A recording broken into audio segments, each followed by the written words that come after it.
Good evening, everyone. Welcome from the British Columbia Choral Federation to the first in a planned series of virtual town hall sessions.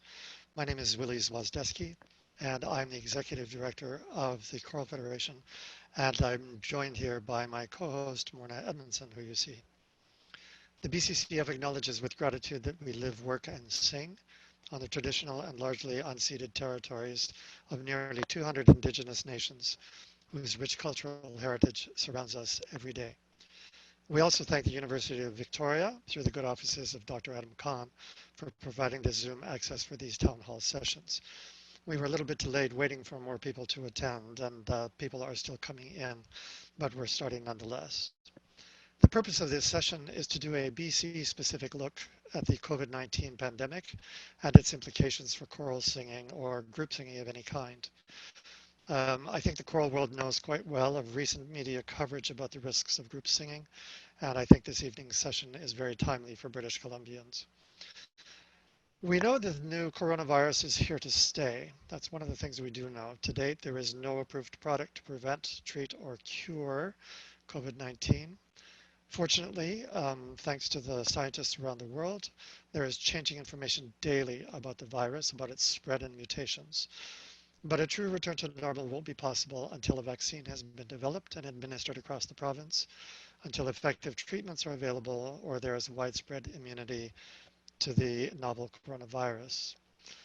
We do know that nothing is 100% safe from the virus. But until a vaccine is developed, can there even be degrees of safe choral singing in the COVID context? I want to be clear that in no way are we going to be advocating, advising, or suggesting what anyone should be doing. These are very serious individual decisions and very serious group decisions, which will all be made locally by each of you. With the first phase of the reopening of the economy in British Columbia and soon to be the opening of schools, we wanted to have a look at our situation through the lens of science. We'll be talking about risk mitigation, risk tolerance, assessment, and control. As recently as January, if you'd said to a choir member that the choral rehearsal room is a safe place to sing, it would have had a completely different meaning. What we used to mean when we said a choral room is a safe place to sing, it meant something about being accepted by a group, having your voice added to a group, being valued for your contribution to the group, your acceptance into the group, no bullying, about socializing, about music making. Well, unfortunately for us, very early on in the pandemic, singing was identified as a high risk behavior. I laughed for a little while every time I thought about that, and of course I've stopped laughing. Because of course this resulted in a complete shutdown of choirs and of concerts. These closures, of course, were a massive shock, causing a lot of sadness and hardship across all age groups, from children through to seniors and all communities. This is a sure topic for an upcoming virtual town hall. Still today, large gatherings of over 50 people in spiritual and cultural settings, theaters, sports arenas, festivals, and conferences are banned in British Columbia as of this week's most recent announcement. So through all of this, I think the paramount thing is that personal individual safety is the guiding factor. So what ways is it safe to sing until there is a vaccine? We only have an hour. There's no video, no audio, no chats. We have an enrollment of more than 700 people this evening. I hope most of those people are with us at this moment. I also want to say upfront thank you to all of those of you who submitted questions in true town hall style. We received several hundred questions. They were grouped into themes, and then we created sort of overarching questions that we will be putting to our guest. So once again, please be reminded that in no way are we advocating, advising, or suggesting what to do. You will be responsible for your own risk assessment. There will be no predictions, no soothsaying, right? Interpret this for your own region and within your own changing realities. So I'd like to just read a brief bio of our principal presenter this evening. Dr. Michael Schwandt is a medical health officer with Vancouver Coastal Health, a clinical assistant professor in the UBC School of Population and Public Health, and until recently, a public health physician with the BC Centre for Disease Control. He is a specialist in public health and preventive medicine, and also trained as a family physician. Dr. Schwandt's major research and practice areas include environmental public health, global health, and health equity. He has been a principal investigator and co-investigator on several nationally and provincially funded research projects, and currently works each day with Vancouver Coastal Health to control the COVID-19 pandemic locally through actions and recommendations based on up-to-date science. Morna Edmundson, my co-host, is the artistic director of Elektra Women's Choir and Enchor Choir, both in Vancouver. She, particularly to the BCCF, she serves as the chair of the British Columbia Choral Federation's Willing Council, which is a think tank that draws on the experience of long-serving members of BC's choral community. I myself am in my 39th season as the conductor of the Vancouver Men's Chorus, and I've worked as the executive director of the BCCF since 2005. In this role, I've also served on the board of Choral Canada since 2008. For those of you who are new to the work of the BCCF, I will just say that we are a non-for-profit registered charity, a service agency for choirs in British Columbia. Many of them are members of our organization, many others are surfers, and we welcome and embrace all of this community. We have children's choirs, youth choirs, we have the entire gamut, of course. The context in which we're speaking tonight is the choral context that we're speaking in tonight is about the benefits of singing. I think we all know quite well what the musical, intellectual, social, emotional, and mental health benefits are of singing. And of course, not singing puts a serious wrench into that, into those benefits. Choirs, of course, were accustomed because we work together in very close proximity. I mean, before COVID came along, of course, we had measures for keeping ourselves healthy. It would not be unusual to see a singer who's not feeling well come to rehearsal, but sit out and just sit at the side to pick up the instruction, but not actually to participate. So this is not unusual, and we've always had those kinds of things. And of course, coming to choir practice if you're sick has never been good. Seating, however, for choirs, I mean, we're often right in each other's faces. We're like 6 inches apart sometimes. Sometimes we're a foot apart. On risers, we can be bunched right up. So that can be a problem.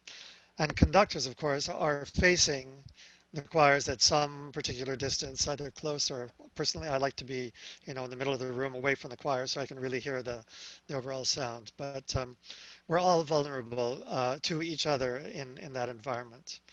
Um, so we are going to start up.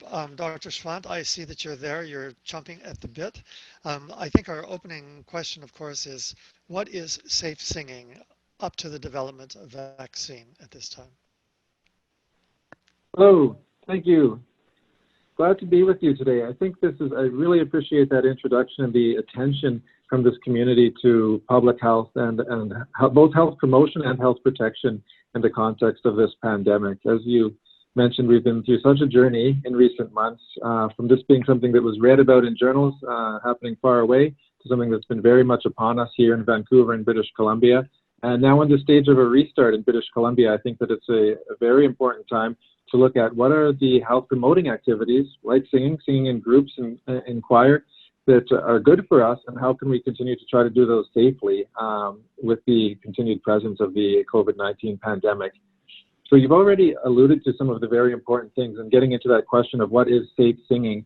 I think that one of the most important things at the very top level is to support one another when we need to be away from the group, when we need to not participate due to illness.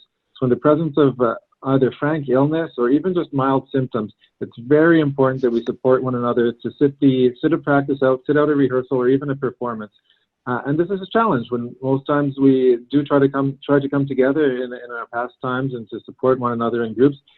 If we can find ways to support our colleagues and our friends, our community members, to stay home when they need to, whether this is by helping them to tune in, to view online as we are now, to make sure that people are able to maintain contact with the group when they're away. This is one of the most important things. The person who isn't present, who might be infected with COVID-19, has a 0% chance of transmitting COVID-19 onward. And so making sure that people are able to take that time away when they have to is very important. Unfortunately, we've learned more and more from the scientific evidence that people who are early in the course of disease, who might be what we call pre-symptomatic or even asymptomatic, people who might never develop severe symptoms, can still potentially transmit COVID-19 onward. So this makes this is a very challenging illness to control, and it means that we need to practice things that you've been hearing a lot about from our provincial health officer and from other colleagues around physical distancing and other measures to prevent transmission of this virus. Now, that's, of course, a challenge in the context of group singing by its very nature. When we're talking about large groups of people coming together, often, as you mentioned, at close distances to sing, to engage in practices that might actually lead to the emission of more respiratory droplets. And I'll talk a little bit more about that later. This is definitely a potential risky activity, and it's important that we talk about some of the ways to do that safely with respect to distancing. So unfortunately, in the immediate future, singing in choirs, singing in groups may not look as the way that it has before and the way that we've enjoyed it previously. Things like that 2-meter distance that has been emphasized by all of our medical health officers in British Columbia and elsewhere in Canada really do have to be respected because of the potential for emitting respiratory droplets up to that large 2-meter radius. This can be facilitated, though, by decisions that we make before the rehearsal even begins. Things like, for example, choosing the space that we're working in, breaking into smaller groups potentially so we can get down to that 6-person group size that's been recommended. Looking at outdoor options when the weather is nicer as well, that can really allow us to spread out and use an environment where very little transmission has been documented globally. These are all some of the options to help us maintain that distancing that's really so important. And as I mentioned, the group size is also very crucial. For the time being, the provincial health orders don't allow us to congregate in large groups, with some specific exceptions that we could talk about, like schools, for example, where we will see larger gatherings. But by and large, I think the most prudent advice at this time is to separate our practices, whether that's social, singing, or otherwise, into smaller groups, moving down to that size of 6 people or under, and really trying to stay with a stable bubble, as we say, rather than having different groups from day to day, trying to identify who those people might be in your household. Singing partners, for example, instructors and students might be another example, and staying with that group stably so that we can minimize our risk to ourselves and onward to others. So those are just a few introductory things I was hoping to mention today.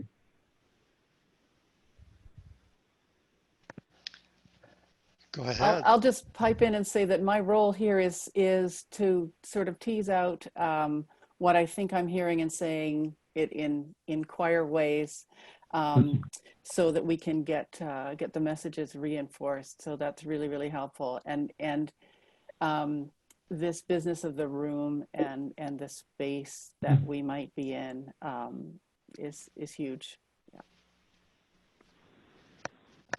Do we have some official questions from? We do have some official questions. It would be good maybe to just get an overarching statement, though, Dr. Schwandt, about aerosols and droplets and just exactly how this is communicated to other people. Because as singers, that's our big concern. Yeah, very important thing to bring out in this discussion. And so many of you will have read that the primary method for transmitting this virus onwards, is called SARS-CoV-2, which is the virus that causes COVID-19 illness, is really by respiratory droplets. And these are mostly transmitted at quite close range. So the primary mode of transmission is through face-to-face contact. So this is usually within 1 meter and sometimes up to a radius of 2 meters. By and large, it's those larger respiratory droplets that are transmitted directly from speech, from coughing, from sneezing, from a runny nose even. And this can be transmitted directly to another person sometimes, and quite often as well to somebody's hands, which subsequently are brought to the face, whether to the mouth, the nose, or the eyes. And these are the ways that the virus can get into the human body and get to the respiratory tract where it can cause illness. So this has come to a lot of attention in singing, as you've mentioned, in a major and well-documented outbreak in Skagit County, Washington, not far from here, as well as in other contexts. There have been clusters of illness that have been demonstrated where people are singing, and some scientific studies attempting to look at the production of aerosols, so very small respiratory droplets that might potentially travel to a greater distance. The exact role of singing, as opposed to crowding, as opposed to that close, not being able to observe physical distancing, is a continued area for study. So in the Skagit County outbreak, it's important to keep in mind that there was also a lot of close congregation of a large group of people who were sitting close together for the duration of rehearsals, who were engaged in eating together, who were engaged in setting up the space together. So the exact contribution of singing relative to the close contact, which is also a risk factor in and of itself, is hard to tease out scientifically. And this is going to be the subject of ongoing research for some time to come. In the meantime, however, because of what we know of the production of aerosols, we think that that 2-meter distance is probably very prudent when singing, and there could be circumstances where a space even larger than that might be helpful. So you mentioned, for example, a conductor, so somebody who is not just having one contact, but several, in fact, maybe even more than that, directed towards them. The spacing might even be expanded to more than 2 meters. Overall, though, we think that that distance should be adequate between singers in a small group.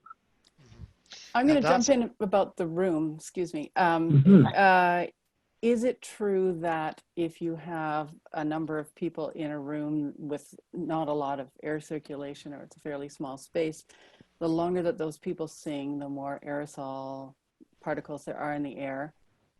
Those particles are not too small to have the virus traveling on them, the more likely that someone will inhale enough viruses to become sick. Well, certainly. There's an infectious dose for any infectious disease. And for some things, like tuberculosis, it's a very high dose. So this is why you need close contact with somebody with some other illnesses for a long duration of time to have transmission of disease. For COVID-19, unfortunately, it's appeared that relatively short contacts can be enough. And so in spaces where there might be small respiratory droplets that are confined by the nature of the space, there could be a higher risk there. So when we're looking at spaces that might have a small number of people, but in a small space, like an elevator, for example, or a moderate number of people in a small room, like a group of singers practicing, you could potentially have that critical mass where crowding occurs and it's not possible to avoid the respiratory droplets that could lead to transmission. It's not thought for COVID-19 that there should be lasting aerosols in the room. So if a group is singing, leaves the room, for an example, the droplets that are of a sufficient size and with a sufficient viral load to pass on COVID-19 are thought to settle out of the air quickly enough that somebody who comes into the room after that shouldn't be at risk. It's really the people who are in that sort of contemporaneous, same time contacts who are most at risk. That's a major point, I think, of tonight, of what we're learning. Yeah. So in terms of the question of ventilation, then, do we really need to just see that the air is constantly moving and circulating? Overall, a reasonably ventilated room, we think, is a good thing for just to make sure that if there are any smaller droplets that are suspended in air that have been coughed, sneezed, or sung into the vicinity, that those are going to be moving through. So we'd always recommend good ventilation. However, the introduction of fans above and beyond a normally ventilated room actually might present a bit of a risk factor in terms of blowing around some of these particles that I'm talking about, these larger respiratory droplets that might actually lead to transmission. So this has been seen in the context of restaurants in some studies, one in China in particular, where very highly powered air conditioning actually seemed to move respiratory droplets from table to table. So this wasn't something that became airborne and affected the whole room. It was really tracked very closely by those medium and smaller respiratory droplets that were able to be blown, literally, between people. So overall, we think that normal ventilation of a room should be reasonable. So this would apply to most existing spaces, hopefully. Someplace with very limited ventilation we wouldn't recommend, but not to necessarily try to bring in a lot of extraneous fans or new things to directly, that aren't ventilating the room, but really just moving around air. Might in fact have the unintended effect of adding risk. Good point. Thank you very, very much. Wow. There's been a lot of discussion about, like just recently, with discussion about the effects on children versus adults and so on and so forth of COVID susceptibilities and stuff. Would you mind just talking a bit about that, please? Yeah, and this is another area of really rapidly developing science, active research, and for all of these points, I'll be representing the most accurate and most current evidence that we have. So for children, since the earliest studies that were done in Wuhan, China, during the earliest stages of this pandemic, which seems to have been confirmed in other contexts. There seems to be a lower rate of acquisition of infection among children, so less children getting the infection, in short. And among children who do become infected, a lower rate of severe illness among kids and children and youth than among adults, and in particularly compared to older adults. However, there have been also very specific syndromes, Kawasaki syndrome, a severe disease affecting the heart, and other issues that seem to affect young children when they become affected. Although in small numbers, it can be very serious. So we definitely don't take COVID-19 illness among children lightly. They can potentially acquire infection from one another or from adults in their lives, whether that's teachers, instructors, or their family members. And the potential for them to transmit COVID-19 onward, although it does seem to be lower than for adults, is probably still there. I don't think we can ever say that it's zero or it's none. I think it would be quite risky. So I think that when we're planning for group singing with children, we do need to keep in mind that they're not immune. They might overall, and thankfully, develop less severe illness in general, but we still need to be quite cautious when we're planning for singing activities with children. Right. Okay, well, this is, as I said, with the opening of schools, and of course, with children's activities just in general, this has really come to the fore for the choral community just in this last little while. So, and what about testing? Is there kind of a role? Is there a role for testing for COVID control in choirs? Testing capacity be such that we could test frequently for singers, or is this just too off the wall? The current guidance in British Columbia would be that anybody with symptoms, and this includes a very low and a very broad threshold for potential symptoms of COVID-19, should access testing. So this could be by going to a family doctor or going to other urgent care clinics, even the emergency room for severe symptoms, that is, and accessing testing. We really want to make sure that testing is quite widespread. So within Vancouver Coastal Health, our urgent primary care centers will give testing with very little barrier right now, because we want to have that close monitoring of the population throughout the restart periods.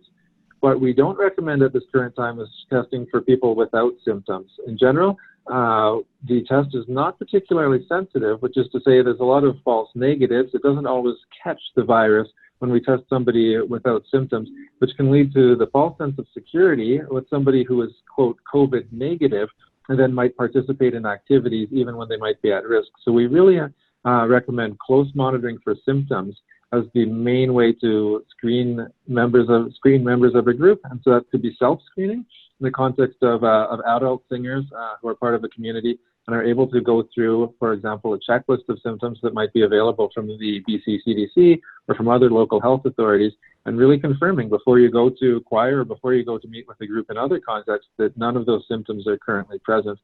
For younger children or for other community members, it might be helpful to even have a more active process of screening people. So it might be reasonable to ask people at the door, and it could seem quite onerous, but many things are going to be different for the next little while. But it may be worthwhile to actually screen children, for example, before participation in a group activity, just to confirm that they don't have any concerning symptoms, because of course children and other populations might not readily report symptoms proactively. So it could be worth asking directly them and their parents.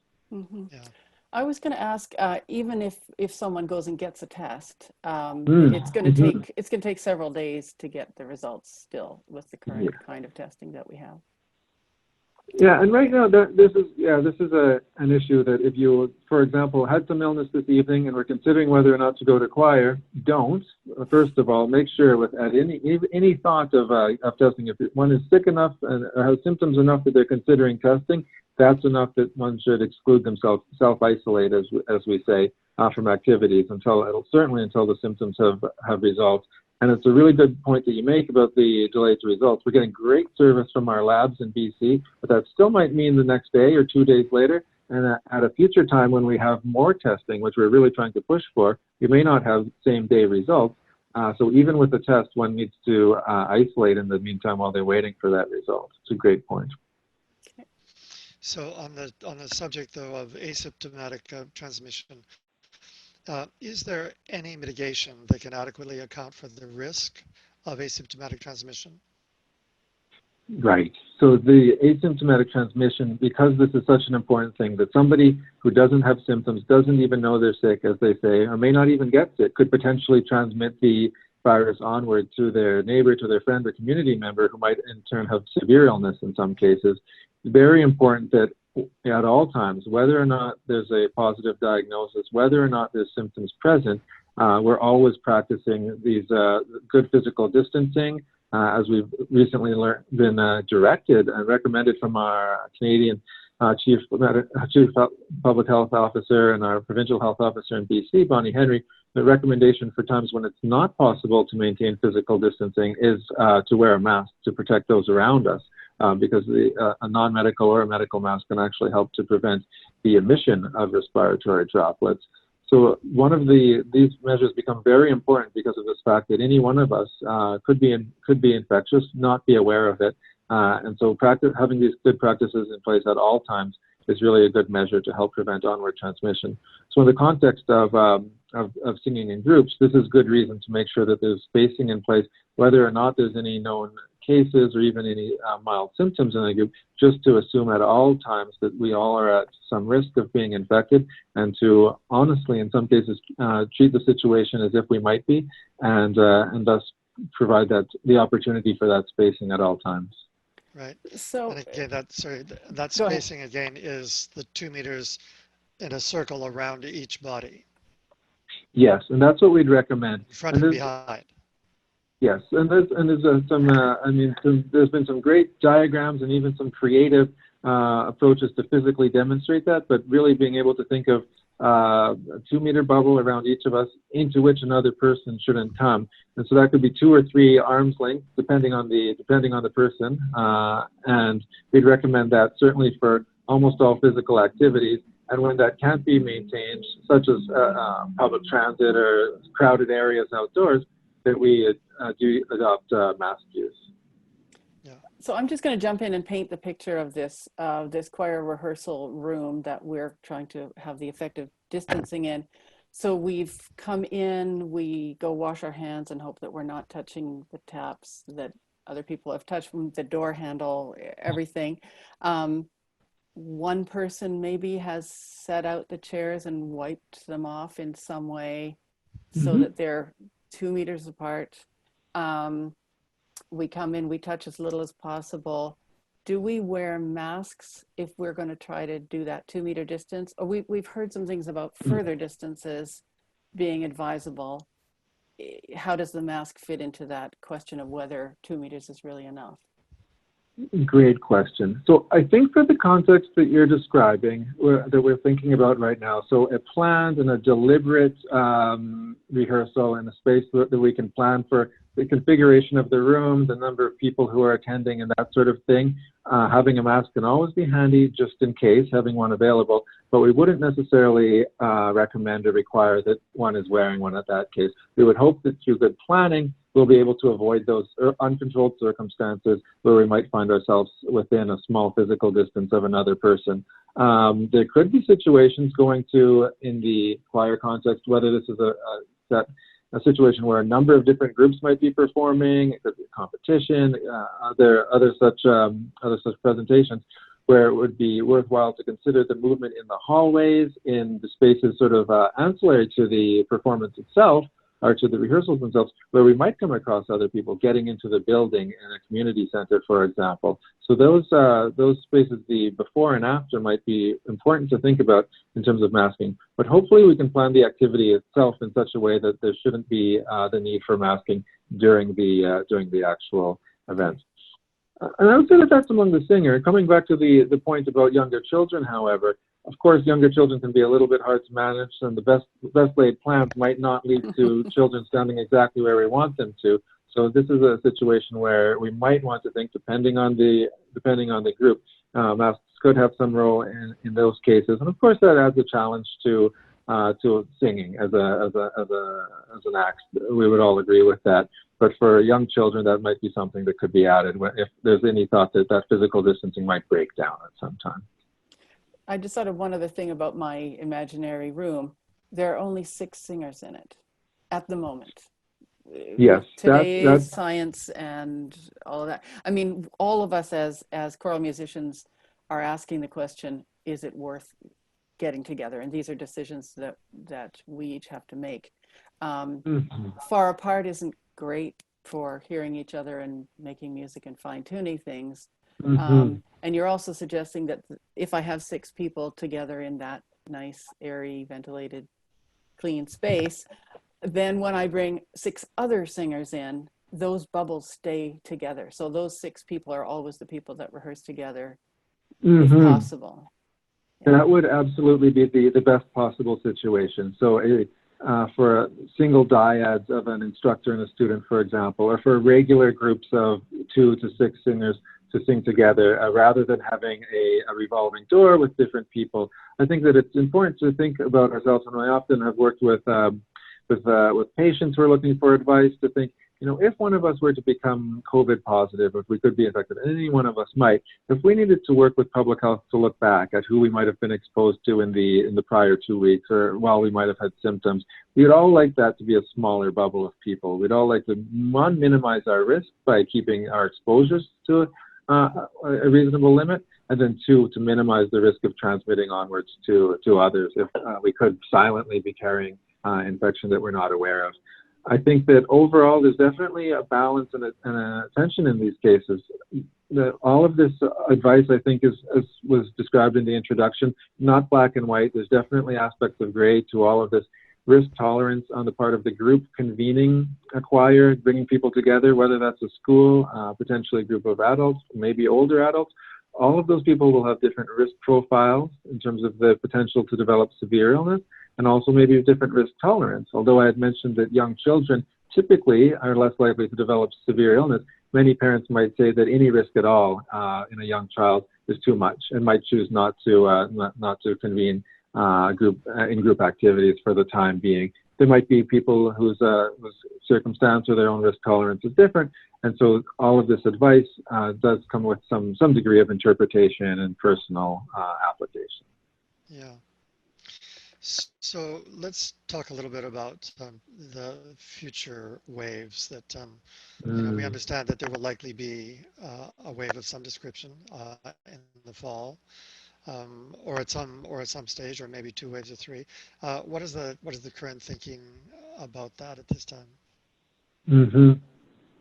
Well, I think that as right now we're moving into this reopening or restarting phase where we're allowing or having less restriction around group activities with the potential for transmission, because we've seen much less transmission recently in British Columbia. So when the local patterns of spread have allowed, I think that we want to open up these activities that are health promoting, that are being able to convene, whether this is in restaurants and cafes or in doing activities that we love, like singing together.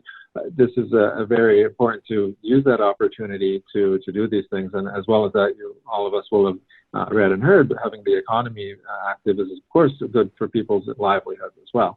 However, with the possibility of a second wave, this could be facilitated by in the fall. We do know that this is a time when there's more other respiratory viruses. The flu season will be upon us, and having respiratory symptoms, so that is a runny nose, a cough, a sneeze, makes it much more likely that somebody who is infected, it makes it much more easy to transmit the other viruses as well. So the virus causing COVID-19, while it's very hard to transmit, we have much less transmission when somebody doesn't have symptoms.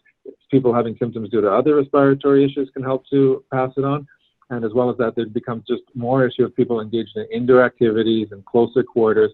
So all of these are risk factors that we really hope to avoid.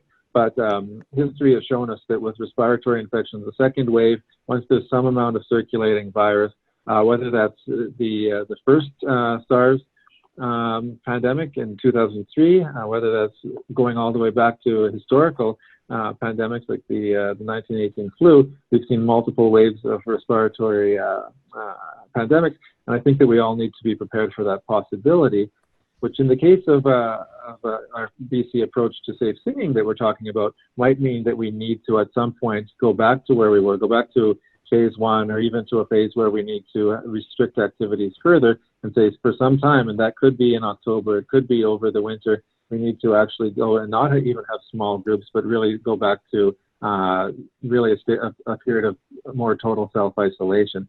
All of this, though, will be the subject of very close monitoring by groups like the BC Centre for Disease Control, interpretation of health officials like our provincial health officer and your regional medical health officers to decide what is the appropriate intervention at that stage. And we're very glad that in British Columbia, this has been something where everyone from politicians to the general public to leaders in the community like yourselves have had a keen interest and understanding of the science and have been able to take the measures that are appropriate to the current level of transmission, which I think this has helped us to have some success in British Columbia at the time being, and that continued attention to the science will hopefully allow us to make sure we're having a response that's proportional to the local pandemic.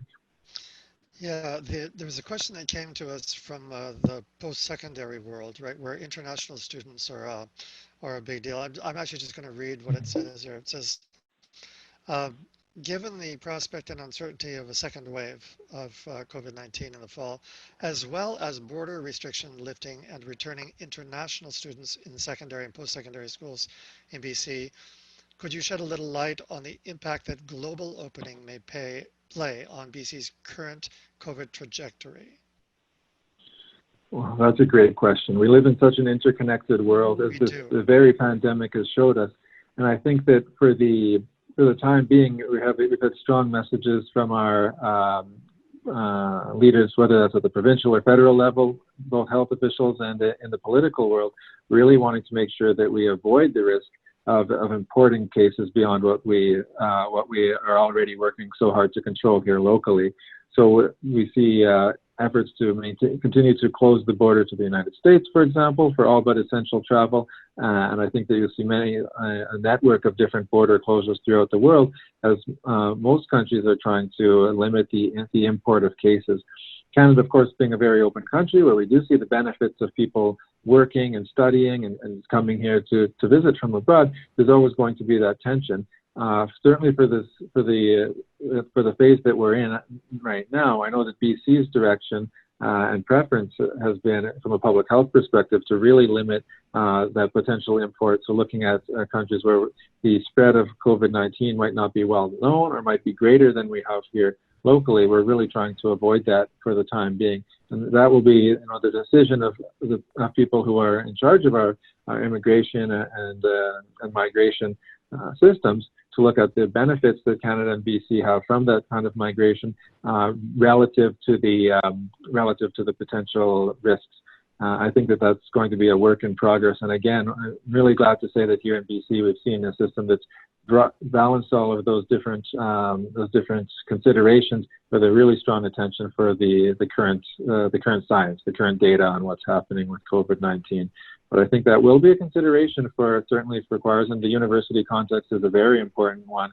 I know most universities right now, the current discussions are around offering classes remotely in the fall, for the reason that at this point they're needing to let students know what's happening, and there hasn't been the position where we've been able to guarantee that we'll be able to bring people together in great numbers in the classroom settings that universities typically enjoy.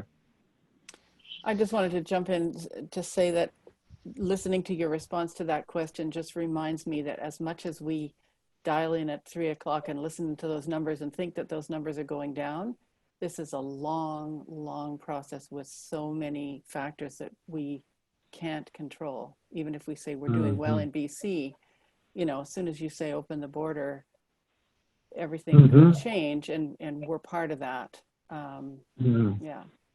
Absolutely, and it's a delicate balance, as many of us are making our way through the world in the course of our day, seeing recently restaurants opening up and more people gathering, whether that's in parks. We know that there's benefits to that from what we'd say a social well-being perspective, from a mental health perspective, and social connection. But that's definitely in a delicate balance with the fact that we know that there's risk being added when we have groups getting together. So I think that when we have the opportunity to make sure we're doing so safely, so for example in the context of singing, that's really an opportunity to to make a strong contribution to limiting spread and allowing us to do what we can, but not going too far too soon. So, is anybody actually like doing projections about multiple waves of this coming in British Columbia? Yeah, there's a lot of really strong expertise in the mathematical modeling of infectious diseases here in British Columbia. So we've benefited from that, and we've had some that the provincial health officers communicated, even in the context of press conferences and sharing some with media. And I think one of the findings of that has been that we're really in a situation where, again, that balance that we were talking about is really crucial, that we do have room to allow us to have slightly more contact than we have. So we don't need to spend June, July, and August the way that we spent March and April, most of us being in quite a bit of isolation, maybe working from home, maybe not having contact, certainly not having contact with friends the way we were used to, the activities that we enjoy, and maybe even having less family contact than we used to. We do have some space that we have quite a bit of confidence that we can safely increase those contacts in the coming months with the amount of COVID-19 activity right now in BC, which has been quite low. What that modeling also shows, though, is that there is a tipping point, that if that contact becomes too high, so if we had very large groups, that sort of things like larger concerts, large gatherings of people in the festival context, also normal features of day-to-day life until recently, that those are the sort of things that could tip things over, if you will, into widespread transmission, as we've seen in some other countries where early control wasn't as good. So there's definitely a balance, and I think being aware of what public health experts are directing us is going to be quite important. I give the example of some of the phase 3 activities that are described in our province's reopening plan. So opening up theaters, symphonies, larger groups would be things that right now we don't think that it's the time for until we have a longer period of sustained low transmission in the province, because these are some of the activities that might push things too far. So we really need to watch the health data quite closely, new case counts, hospitalization rates, all of the different data triangulating exactly what's happening with this pandemic before we can take further steps. So I think small groups for now are really the way to go, and even taking protective action within those small steps, those small groups. I'm assuming that I am not going to have an audience for anything, that everything I'm thinking about for the next at least 6 months is about whether or not I can convene my group to sing, but not have an audience. I know there is some conversation about, well, we'll just cut we'll reduce the audience by 2/3 or whatever, and we'll have people sitting far apart. And I guess a group could do that if they, like a small business or like a cafe, could figure out how the audience could come in and go out again safely. But I think we have enough, we can't perform unless we've rehearsed. So we kind of have to solve the rehearsal problem first, which almost seems, to my mind, much more difficult in terms of the numbers of people. Yeah. Well, and that, I think being able to, and I've seen such tremendous creativity from a lot of different communities, but in particular artistic communities, and finding ways to convene, whether that's through a variety of different musicians finding ways to get together, whether this is readings, performances over all manner of live internet platforms like we're using right now. I've been astounded by some of the creativity that's come to play. Unfortunately, we know it's something like choir. It's just not going to have that power, quite enough to give the same powerful experience as singing in a group of people all together. But finding ways to get through in the meantime, whether that's online, remote options, getting together in smaller groups, being able to share recordings with others in our community, all of those things that we're seeing more and more of those ideas proliferating, I think are going to be a great asset to us, maintaining our social connection while also trying to prevent infection transmission. I think I agree with you right now. The days of being able to convene with unrestrained large groups of people, the sort of shoulder-to-shoulder excitement of a festival atmosphere is not something that we're likely to see in the very near future, in the coming months. Even in the most distant of our phases, phase 4, as it's been called in the provincial plan, is going to require either a vaccine or widespread immunity, which could be something that could be quite far away. I think if we manage well, we might find ourselves in a phase where we're able to have audiences with good spacing in place. So probably not of the size or the density we might really like, but hopefully we can get to that stage if we have the diligence across society that we need to. Yeah. And I see we're just coming up toward the end of our time together. So can you again, because we are really focused on singing, can we just talk about the difference between talking and singing? Or like, is it the heavy breathing? Like, what exactly is it, and what are those differences? And there's shades of gray everywhere about this. Yeah, absolutely, and I agree that there are definitely shades of gray, but there's some things that we can say with some certainty. I mean, for this illness to be transmitted, it does need to leave the body. The areas that it colonizes are the back of the nose and throat, and so it's not transmitted just by airborne means alone. It really needs to have that virus leave the body, and it does that as unpleasant as it might sound, by respiratory droplets that can be emitted by coughing, sneezing, and also by speech, as our Prime Minister has said, by speaking moistly. And that can certainly be accelerated or be amplified by louder speech. This has been found with actual scientific study trying to analyze this, singing as well. And so the potential for those larger droplets that might be highly transmissible to go further from the body than they would with just normal speech is there. And the possibility for these smaller droplets or aerosols to move further still is there. Again, the 2-meter guideline that is so widely discussed, fortunately, is setting a bit of a buffer. It's at the outer edge of risk. Of course, there could always be a scientific study that finds a small particle, an aerosol, or a viron even further away still. But in terms of actual risk of transmission, that seems to be quite a safe barrier. And I think that if we look at that in terms of our seating, singing, and other activities, we'll be in a very good place, because that's really set not just with the idea of normal speech and breathing, but with the idea of, would you be safe if the person 2 meters away from you had a very vigorous cough? And the answer right now that we have from the science is that yes, we think that we would be, and that's why we're putting that sort of distance into public transit and other contexts, and why we'd recommend it for singing too, because we do think that should put you outside of harm's way. So I think that the distance is okay. Of course, there's never nothing that's going to be 0%, sort of short of not being in the same room at all. So I think that it's important to keep in mind that even with all of our best efforts, there's going to be some risk involved, but we can do a lot to mitigate it by looking at that 2-meter threshold. Right.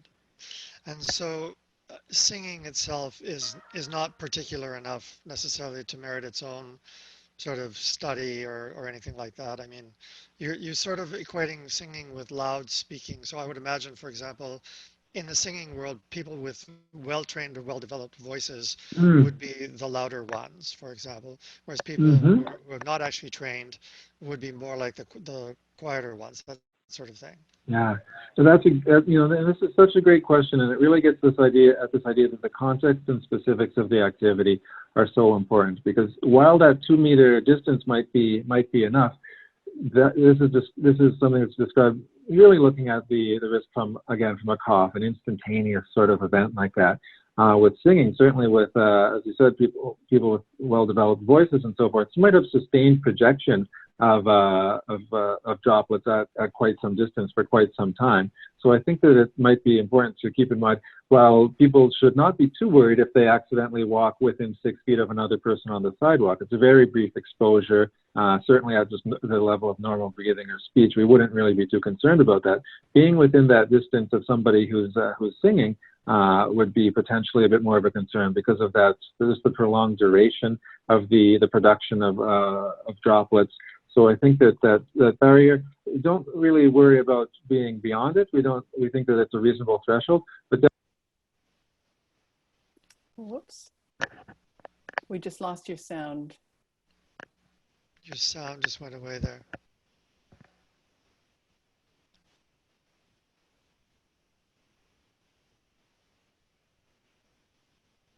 What I'm going to assume that Dr. Schwandt can hear us, even though we can't hear him. And I'm just going to talk for a second about the business of who might choose not to come to a rehearsal. And that could be someone who has a very big bubble of social contacts out of necessity through work or something like that. Somebody who lives with multiple generations at home, particularly if someone's immune compromised or something like that. So even within what might appear to be a healthy singer, some of them might be bringing more risk into a rehearsal than others. And that's something that I think we as leaders, I mean, I know we've got everything on this call. We've got choir singers and we've got board members and we've got conductors, and it's fabulous. But we each have to think about what are we asking people to do, and leave tons and tons of room for people to opt out if it doesn't feel like something they're ready to do. Yeah. Dr. Schwandt, are you with us at this point? Probably not. He's still working on it.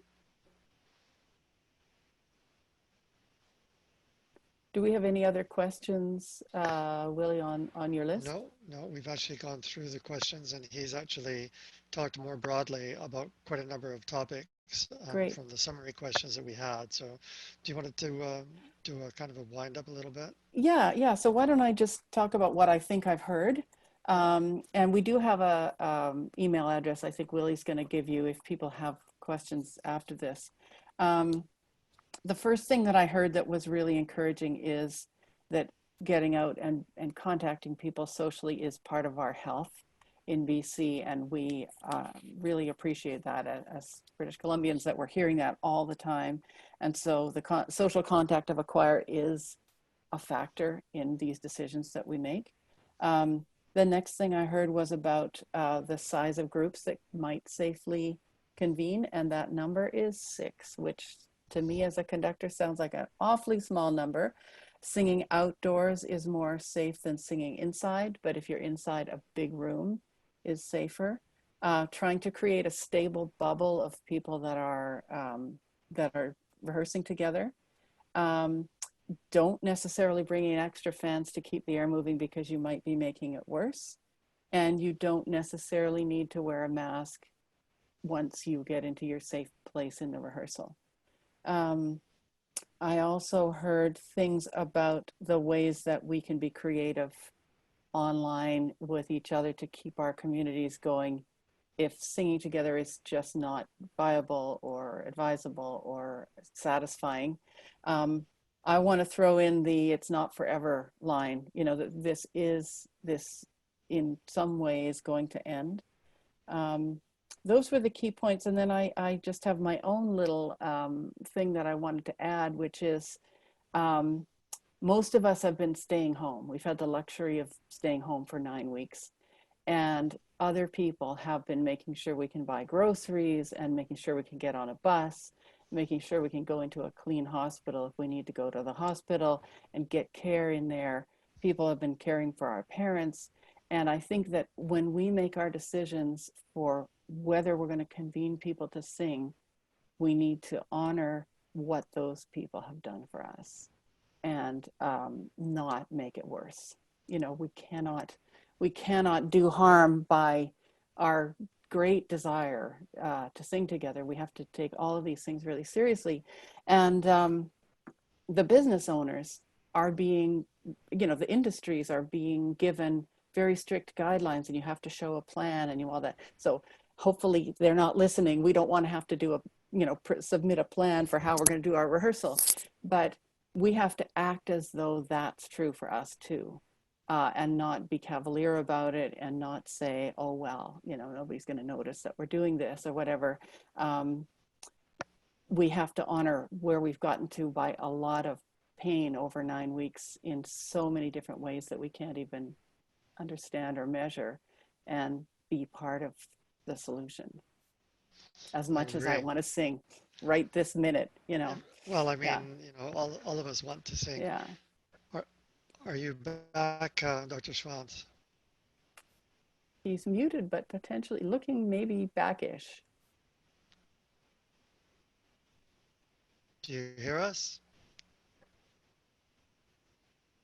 So we can just I think we can wrap up I think so. and yeah, and see what Yeah. questions people have. So, Yeah. Dr. Schwandt, wave at me if you can hear me. I'm hoping you do because I'd like to say You there? thank you. Yay!